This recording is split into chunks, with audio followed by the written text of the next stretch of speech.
Hello everyone, good morning. এখন বাজে হচ্ছে 11টা। তো কেমন আছো সবাই? আশা করি ভালো আছো, সুস্থ আছো। আর তো আমরাও অনেক ভালো আছি, সুস্থ আছি। তো দেখো রেডি হয়ে নিয়েছি আমরা, দেখো দুজনে। তো আজকে যাচ্ছি হচ্ছে বোলপুর বাজারে। অনেকগুলো কাজ আছে ঠিকই, কিন্তু বিশেষত যাচ্ছি খোয়াই সোনাঝুরি হাট। তো চলো আমাদের সাথে থাকো, সঙ্গে থাকো, দেখতে থাকো ব্লগটা।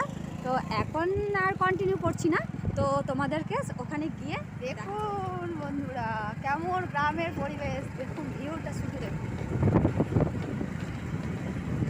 চারিদিকে শস্য ক্ষেত, সর্ষের ফুল ফুটেছে, কেমন লাগছে দেখুন। তো চলো।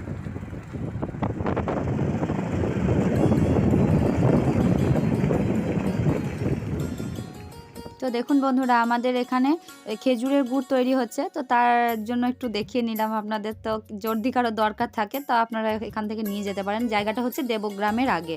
যারা লোকাল তারা অবশ্যই চেনে, কিন্তু দূরের হয়তো সবাই জানবে না।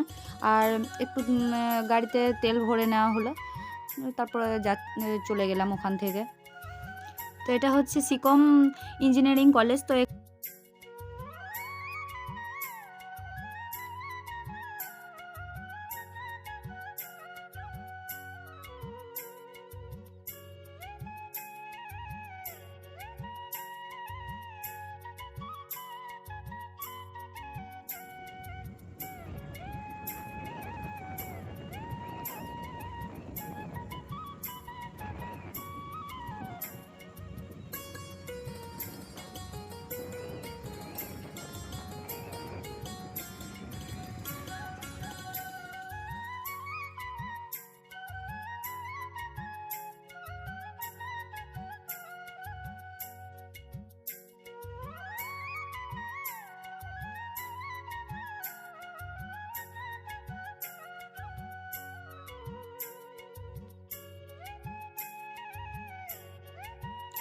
তো আমরা বল্লভপুর ঢুকে গেছি, দেখলেন তো, কোপাই ব্রিজ পেরিয়ে গেছি। তো দেখুন এখানে এখনও পৌষ মেলার পোস্টার কিন্তু লাগানো আছে, এখনও কিন্তু এগুলো ভেঙে দেওয়া হয়নি। তো আমরা ওই জন্য একটু মানে দেখালাম আপনার। তো বন্ধুরা, আমাদের বাজারে সমস্ত কাজ শেষ হয়ে গেছে। এবার আমরা শান্তিনিকেতনের রাস্তা দিয়ে, মানে হচ্ছে মেলার মাঠের মানে পাশ দিয়ে, পাঠভবনের রাস্তা দিয়ে আমরা এখন যাচ্ছি সোনাঝুরি খোয়াইয়ের হাট। ঠিক আছে। তো এই ভিতরে একটা পার্ক আছে, মানে ঠিক খোয়াই ঢোকার আগে। তো খুব তাড়াতাড়ি আপনাদের সাথে এই পার্কের একদিন ব্লগটা শেয়ার করব, খুব তাড়াতাড়ি দেখতে পাবেন আপনারা।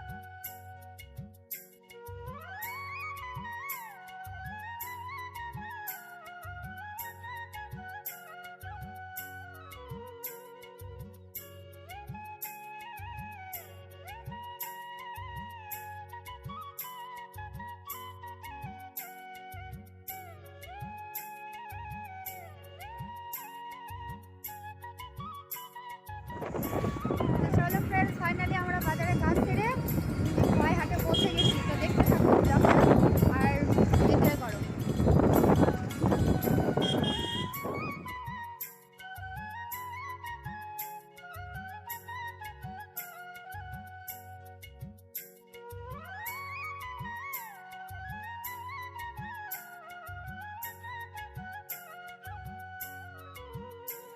আমরা হাটে পৌঁছে গেছি।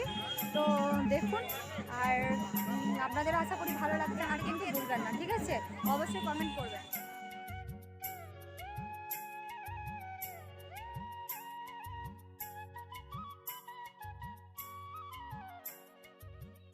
আমরা হাটে ঢুকে গেছি। তো আমি এখানে এগুলো দেখছিলাম, আর এখানে সবচেয়ে হচ্ছে বিখ্যাত হচ্ছে সাঁওতালি নৃত্য।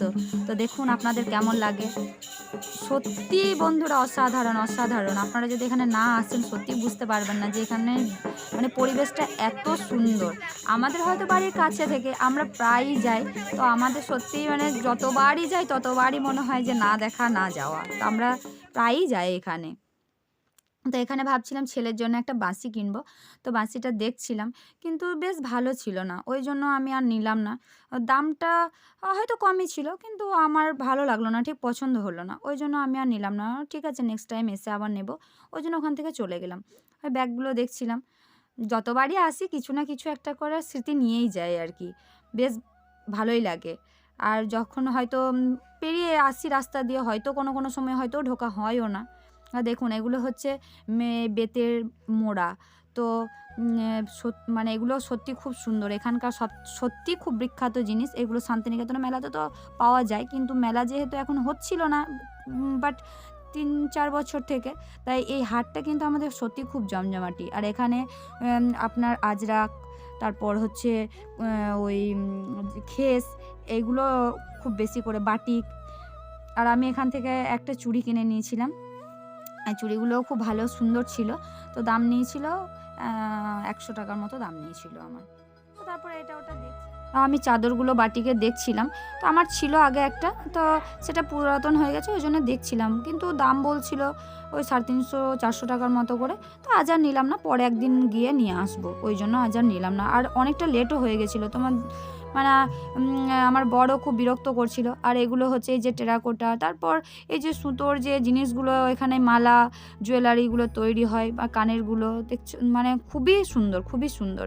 আর এগুলো বন্ধুরা একটা মানে খুব মনোমুগ্ধকর জিনিস। এগুলো তৈরি হয়েছে আমড়ার আঠি, তারপর হচ্ছে সুপারি, আমলকি, তারপর ওই যে তাল খেয়ে যে আঁকুরটা হয়, সেই আঁকুর, এসব দিয়ে এই জিনিসগুলো। তারপরে এইগুলো কুর্তি টুর্তিগুলো একটু দেখে নিলাম, তো ভালোই লাগছিল। তারপর আর ওয়েট করতে আর মানে ভালো লাগছিল না, অনেকটা সময় চলে গেছিলো, ওই জন্য আর ভালো লাগছিল না, খিদে পেয়ে গেছিলো। ওই জন্য আমি বললাম একটু ফুচকা খেয়ে নিই, ওই জন্য অনেক দিন পর আমি একটু ফুচকা খেয়ে নিলাম এখানে। তো ফুচকা খেতে খেতে ও একটু এই চারিদিকের ভিউটা একটু দেখাচ্ছিল যে কেমন হয় এই হাটটা, কত লোকজন আসে, ভিড়। আর তারপরে শেষমেশ আমি ফুচকা খেলাম। তো আমার বর যেহেতু ফুচকা খায় না, তাই আমরা নিয়ে নিলাম দুটো গরম গরম বেগনি। আর বেগনিগুলো সত্যি খুব ভালোই, মানে দারুণ ছিল, গরম গরম ছিল, তো খেতে ভালোই লাগছিল। ব্যাস, তারপর আর একটু ঘোরাঘুরি করে আমরা তারপর বাড়ি চলে এলাম। তো খুবই ক্লান্ত লাগছিল, সারা দিন কেটে গেছিলো কালকে বোলপুরে, কাজও ছিল অনেক, ওই জন্য। তো আরও হয়তো নেক্সট টাইম যখন যাব, তো আপনাদের সাথে আরও ভালোভাবে শেয়ার করতে পারবো, একদিন এইটা নিয়ে বানাবো। Hi friends, good afternoon. তো কালকে তো বোলপুর গেছিলাম, সোনাঝুরি হাট। তো কালকে তো আর এসে ভিডিও শ্যুট করতে পারিনি, প্রচণ্ড টায়ার্ড হয়ে গেছিলাম, তো ব্লগটা আর কন্টিনিউ করতে পারিনি। তো আজকে ভাবলাম স্নান করে, চান টান করে একদম ফ্রেশ হয়ে, তো একটু এলাম বাগানে লঙ্কা তুলতে। তো ভাবলাম চলো ব্লগটা শেষ করে দিই। তো টাটা, আবার দেখা হচ্ছে নতুন ভিডিওর সঙ্গে কালকে, ঠিক আছে? টাটা, ততক্ষণ ভালো থেকো, সুস্থ থেকো, আর নিজের খেয়াল রেখো।